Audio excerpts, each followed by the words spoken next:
You know what the first thing we discover about Jesus Christ when we listen to other people talk about him in the Gospel by Mark?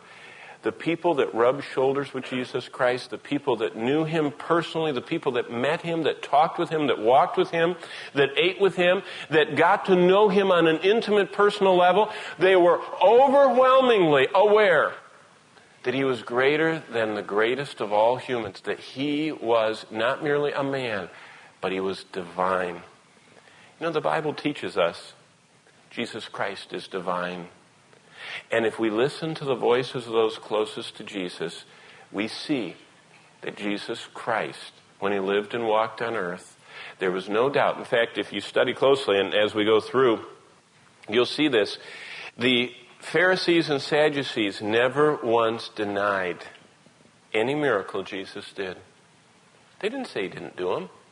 They just didn't like him and wanted to get rid of him. They didn't say he was a fake.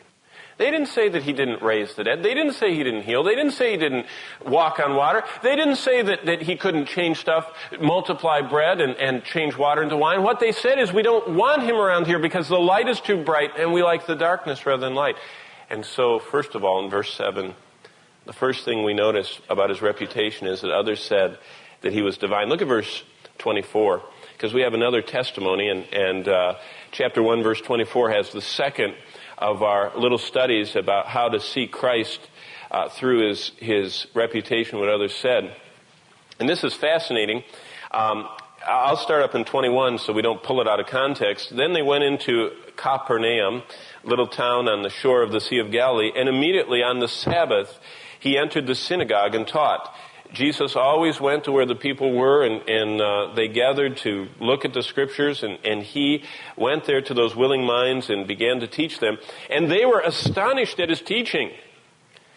Usually the rabbinic teaching was just all of them quoting each other, and they'd say, well, Rabbi so-and-so said this, and Rabbi so-and-so said that, and Rabbi so-and-so said this, and they just stopped there.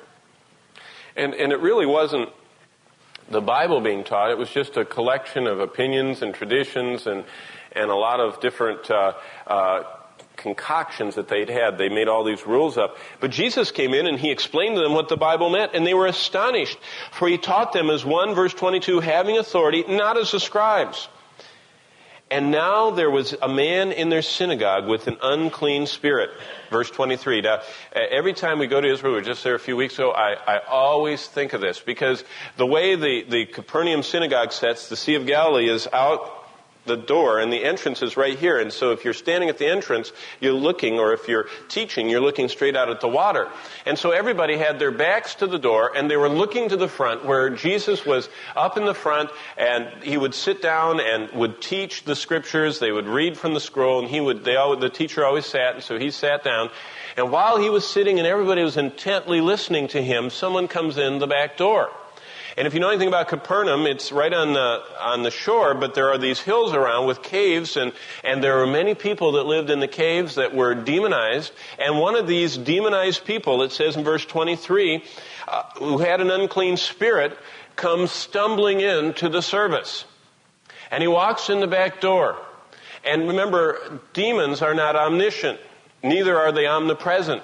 And so he just happened to be inhabiting that body of that person at that time, or maybe there were several of them, and was impelling this man to go in there. And as this demonized man walks in, the demon, looking out his eyes, looks up front and goes, "Oh no, look who I just ran into." And look what he says. This is fascinating. He cried out, saying in verse 24, now, this is Christ's reputation. This is what someone else is saying about him. This is the testimony from the other side. This is a testimony from the occult. This is a testimony from the demon world. This is a testimony from the spirits. The word demon means intelligence. Demons are thousands of years old. They are incredibly intelligent. Because they've existed so long, they are an intelligent spirit. In fact, the only thing demon means is that it's a spirit of intelligence. They're very smart. This very smart creature inhabiting a human body starts screaming. The word cried out, kradzo, means that it wasn't, one whimper like this morning in one of the services, some baby let out one little, ah! It wasn't that. It was a very loud screaming. And it isn't, and what's neat about Greek, by the way, in the Hebrew language, the tenses, it's very hard to tell whether something happened in the past once or never or just in the present or whatever. Hebrew is very vague. It's an Oriental language. Greek is very precise. You can tell in the Greek language if something's going to happen in the future once or many times, if it's happening in the present once or continuously, whether it happened in a singular time in the past or a few times in the past, or if it continues from the past to the future. There are so many tenses of Greek, it almost kills you to memorize them all. This tense is that he kept on screaming. Now, everybody's got their back to the door looking at Jesus. Jesus is astonishing them with his teaching, and all of a sudden, this...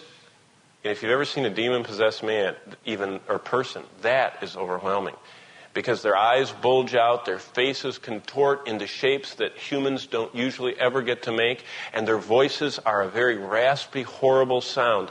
And so this, almost like a walking monster, starts just screaming, and his face is contorted, and his eyes are bugging out, and he's walking toward the front of the service, and everybody's already astonished. And here comes this person they were afraid of anyway. They didn't like demonized people. And listen to what he's saying. Let us, as in multiple demons, alone. What have we to do with you, Jesus of Nazareth? Now, do you think Jesus was wearing a name tag? I mean, see, the demons, they see the Spirit. See, that's what's so amazing. When the 7 sons of Sceva came to cast out the demon, and this demonized person in the book of Acts, the demon looked at the 7 sons of Sceva and said, Jesus I know and Paul I know, who are you? That demon knew that they were powerless and impotent before him, and so that demon beat them up and sent them out bleeding and their clothes stripped off. This demon looked through with spiritual eyes at Jesus Christ and saw him, knew exactly who he was,